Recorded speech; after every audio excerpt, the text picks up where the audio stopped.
Welcome to Inside Auto Podcast, where we feature everyone and anyone you'd want to talk to in and out of the automotive industry. Ilana Shabtai here, host of Inside Auto Podcast, where we interview top dealers, GMs, marketers, entrepreneurs, and thought leaders in and out of the automotive industry. And before we introduce today's guest, this episode is sponsored by AutoLeadStar.com.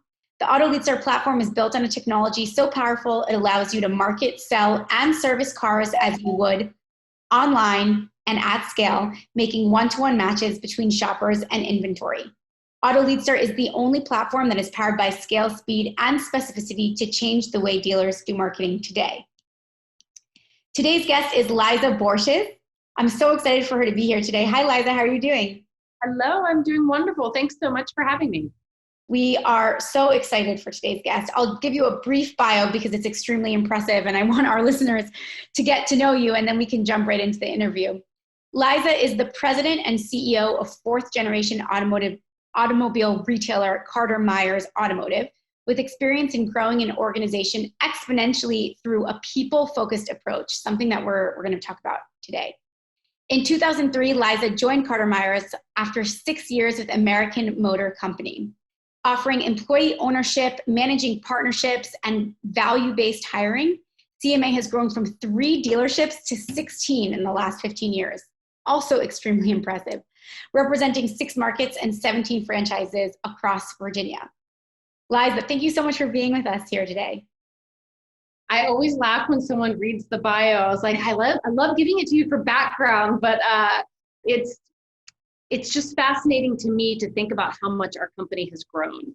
And I started working at Honda right out of college, and to be honest, I wasn't sure that I wanted to come into the retail auto industry. My family had been in it for 3 generations, and I had a desire to leave Virginia. I thought I was going to be the first CEO of American Honda, first female CEO, and then I realized how awesome the retail industry was. But it took me kind of getting out of this space, having grown up in it, going and experience something else, and really having my eyes opened to the impact that retail automotive makes in our country. And I happily came back and rejoined our company in 2004. Oh no, late 2003. Sorry, the bio was right. The bio is correct. No, I love that. I think that's really important, and I'm sure you learned so much, and you were able to bring some aspects of that into automotive retail. And I know that Carter Myers specifically has a very special dealership culture, and you were a big part of cultivating that. Can you tell us a little bit about the group's people-focused approach and mission? Yeah, I'll share with you kind of 2, I think, important thoughts about it. First, we have been an ESOP company since 1979, and what that stands for is Employee Stock Ownership Plan. And we are one of probably 5 dealership groups or dealerships in the entire country that have employee ownership. So 26% of our entire company is owned by our employees. And what that does is it really helps them set up for retirement. They don't put a dime in, but we contribute profits into it each year. And as our company grows and performs, and the better we take care of our customers, and the better we have loyalty and retention in our associates, and the more we give back, the more the value of our company goes up. And so that is a huge piece of their retirement is all tied up in stock in our company. So we all have a common goal. So it's wonderful when we think about people, and our number 1 core value is putting people first, that being an owner in the company they're working in every single day is just a real win-win, I think, for all of us. So that's one thing I would mention that contributes to our culture, to focus on our people. The other thing that I think is really important to mention is when I came back to the retail side of the business, I think what originally did not excite me about it was I saw it as very transactional. Growing up in it, I always thought, how many cars do we need to sell, and how many cars do we need to service? And I heard a lot about the numbers, but I didn't understand the people side of the business. And I will also tell you, I'm not a car person. Like, I've driven the same car for like 15 years. I'm boring. I don't really, the product is exciting, and we're lucky to be in an industry that has an incredible asset that we sell and service. But what I love about this industry is the people. And so what inspires me, and I think what really helps create the culture of our company, is the fact that I've recognized, and so many of us have recognized, that the auto industry allows for opportunities for growth in people with all different levels of education, all different backgrounds, It allows for opportunities to make a significant amount of money and be able to support a family and give back to a community, and recognizing that what we do matters.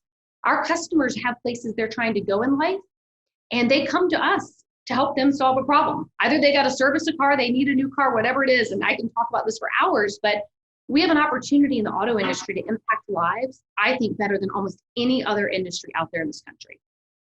I love that. And I think you made a really important point. And we talk about this sometimes at Auto Leadstar as well, because we love to be part of an industry that gives anyone opportunity, not just to make money, but to learn and grow. And other industries don't always give, someone who didn't have a college education the opportunity to do that, or veterans, for example. So I'm very proud to be part of an industry that does that. And I'm happy you brought that up, because it's something that we do talk about internally as well.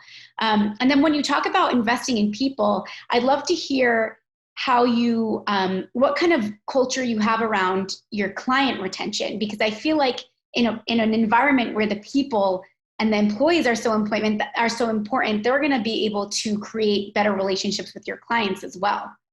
Yes. So the mission of our company is moving lives forward for our associates, for our customers, and for our community. And when I first kind of launched this whole idea, I always said customers first. It was moving lives forward for customers, associates, and community. And I very much recognized about 18 months ago, as we went through COVID, that it had to start. And I knew this internally, but I just kind of said it without, I think, strategically thinking. It starts with your associates. Because if you aren't able to retain and have a loyal team who believes in the mission of the company and believes in taking care of customers and providing the great experience, then you can't do that with the customers.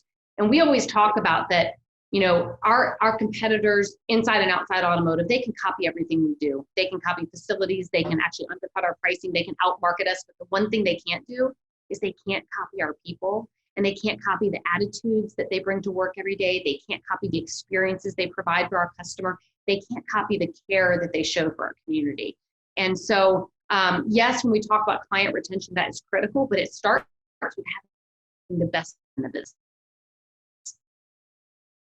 Yeah, and I know you have a big background in volunteering, and I know that the dealership has is very involved in the community. But you also have a big focus on sustainability right now, and there's a goal to convert all of your dealerships to be more green. Now, this is something that I really haven't heard before, and I think that this is a really important effort. Can you share a little bit with us what you're doing in the dealerships to go green? Yeah. We've always, as you mentioned, done a lot in areas of philanthropy, and we've done a lot around tying transportation to how we give back to our communities. We've started a nonprofit initiative, Driving Lives Forward. But a couple of years ago, we recognized that while everything is about people, when you talk about taking care of the environment, people will say, save the earth. Well, it's not saving the earth. It's actually saving humanity. The earth's going to be fine, but we want to make sure we preserve the humans who live on this earth. And so part of our way to move lives forward for people is to make sure that we are also a leader in creating an environment for future generations to be able to thrive. And the auto industry does not have a reputation for being a part of this initiative necessarily, right? Now we're hearing tons about electric vehicles and how we're moving in that direction. But there's so much more to sustainability and making sure that we are helping our community be a greener place for future generations than just selling EVs. Now, we are absolutely going to be a leader in alternative fuel vehicles, and we already are. But the other things that we've been doing is we started converting all of our dealerships to solar power. We were the first dealership in the state of Virginia with our Nissan dealership several years ago to be fully powered by the sun. So everything down to our charging stations and everything inside of our dealerships is fully powered by the solar superstructure that's on top of our facility. So now as we build every new facility, we're doing it that way, and we've also installed it on existing facilities. But we've taken it deep into the stores. We have green teams in our stores, everything from how do we eliminate plastic water bottles, how do we offer a customer something in a green cup versus a plastic water bottle, because how many of those do we go through in dealerships? And how much paper do we waste in a car dealership? I mean, we print to print to print everything. So we've been spending a lot of time on paper reduction, recycling everything that's possible in a dealership, reducing the amount of plastic, and reducing the overall energy use within our stores, and allowing solar to hopefully continue to be our main energy source going forward. That's great. And I think with some of the initiatives in automotive right now, including paperless transactions, that will hopefully support these initiatives as well. Now, I also want to recognize and congratulate that you were named top 100 women in automotive news, and Cox Automotive awarded you with the Barbara Cox Woman of the Year Award in 2020. Huge, huge honor. And I've heard you speak about this before, women in automotive. How do we inspire more women in automotive to take leadership? What advice would you give to women who are seeking more of a leadership role? And also, if you want to talk a little bit also, because I've heard you speak about this on Clubhouse, your journey, especially when you started as a leading woman in a male-dominated industry. So that's a lot to unpack, but. All right, I'll try to dial it into just a couple key points. First, I think if you are currently a woman in automotive, and we are certainly in a male-dominated industry, but I always say embrace it and use it as an opportunity to stand out. Sometimes if you're the only female in the room, if you're the only minority in a room, if you're the youngest in a room, that's your opportunity to shine. And sometimes we shrink in those situations. And I always encourage women, when you're the only one in a room, this is your opportunity to stand out. So that's the first thing I'll mention. The second thing, as far as how do we encourage more women to consider automotive? Women are not attracted to our industry for the same reasons that men are. And if we want to continue to grow the number of women, which I know we all do, and it's not just the women that see the benefit of bringing more women into automotive, the men see it too. They see that the traits, the characteristics, and the strengths that women bring to our industry help us all be better. So I think everybody's on this journey together. But the way that we have to do it is women come to our industry typically through a referral, a relationship, or reputation. They don't typically answer a job ad saying, oh, I'm interested in learning how to be a technician, or I might be interested in being a sales associate in an automotive industry. When we did a quick study a couple years ago over all of the different applications that we receive in a year, for example, in parts and service, 3% of the applications that we received in the fixed ops were women. Now, when I look at our company today and the women that we've attracted, we've gotten them through three ways. They were either a referral from an existing associate. So there was some sort of trust that they referred a friend, family member to us. They had an existing relationship. Possibly they were on the vendor side of the business. Possibly they were a customer of ours and they had a great experience and they decided to join our team. Or they heard through us in some other way through our reputation, whether it be in a trade school, a community college, or whatnot. But they aren't coming to us through job postings. So if we're relying on a job posting to bring us more women in this business, we are going to continue at the low percentage that we've been at for a very long time. And then I did want to touch on the keynote that you participated in Digital Dealer. And earlier this month, Digital Dealer had a conference in Tampa. I think it was the first in-person conference since COVID outbreak. So I was there for the first day, and there was definitely the energy was high, the participation was high. So that was very exciting to see. And I think that's just the start of a new era for us now. But not everyone was able to make it to the keynote or to the conference. So I'd love to hear a little bit about what you presented and just share with us a little bit about the panel. Yeah, so Paul Daly actually led the panel, and the title of it was basically around automotive hardships. And he titled it, It's Not a Comeback, We've Been Here Before. And he did a fantastic opening about all the different adversity that our industry has faced in the last 100 years. And basically saying, yeah, they threw us a pandemic, but we've been here before. And so then he asked several of us that joined him on this panel to talk about some of the hardships that we have gone through and what we learned from them. And Brian Benstock and Brian Kramer and Damon Lester joined me up there as well. And there were certain things, Brian talked about having a flood and losing, I think he lost 900 cars at one point. Brian Kramer talked about COVID and some of the impacts on the marketing side of what they went through. Damon shared with us in 2008, especially minority dealers that had their franchises pulled. But as you started the show about, my focus always tends to go to the people. And so I asked Paul, I said, I don't know if this is appropriate for me to share on a panel. I'm not even sure I want to share it.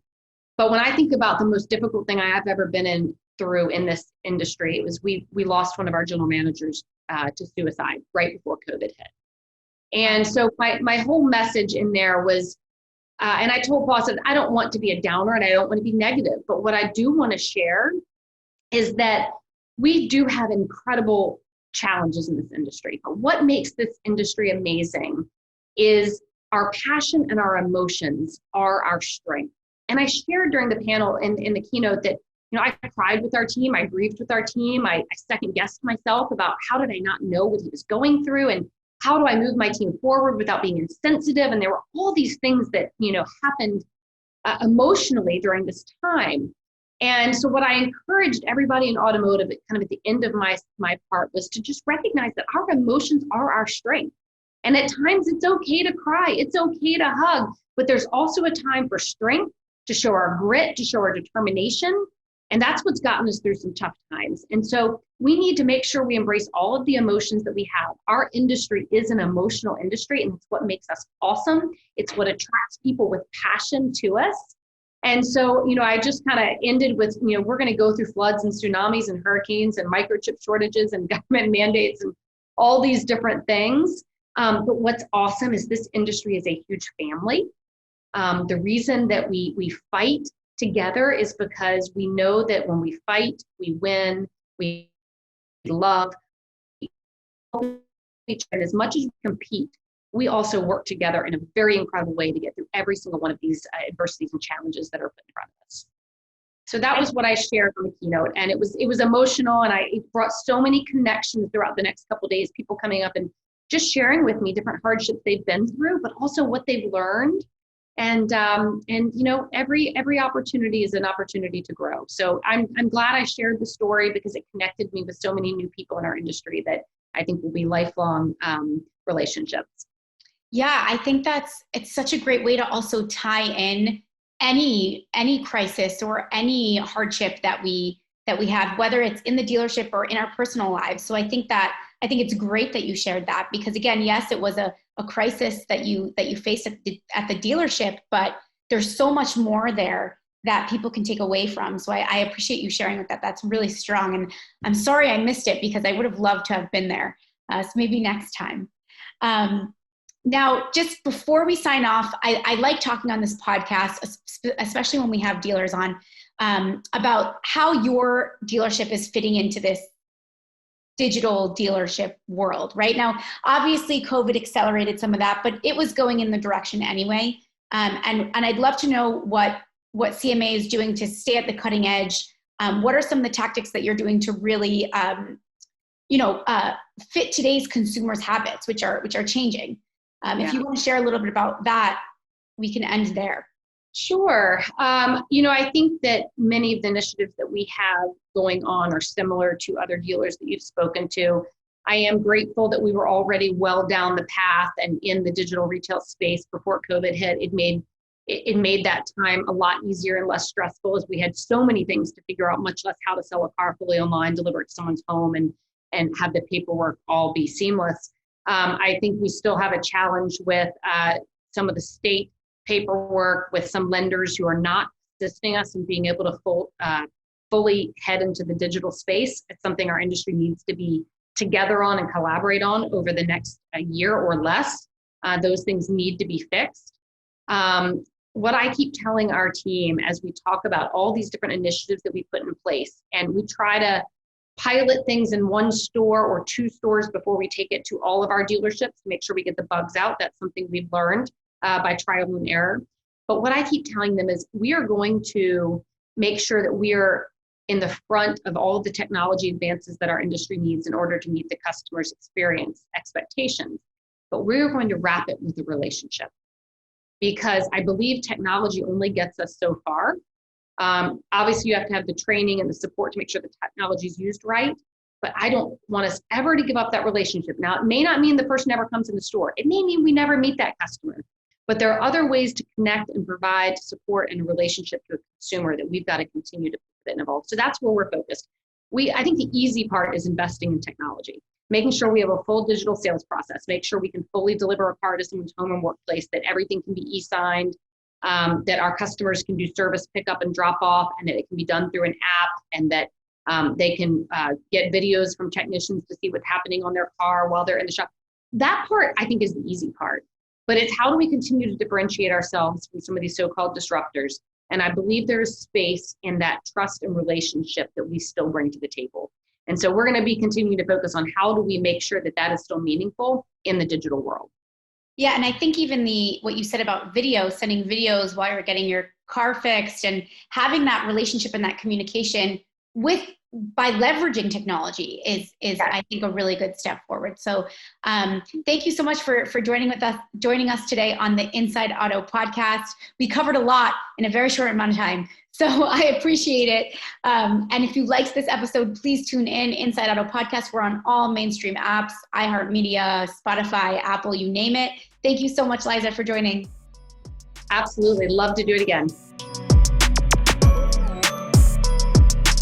Thanks for listening to Inside Auto Podcast. Check out our other episodes with top entrepreneurs and industry leaders.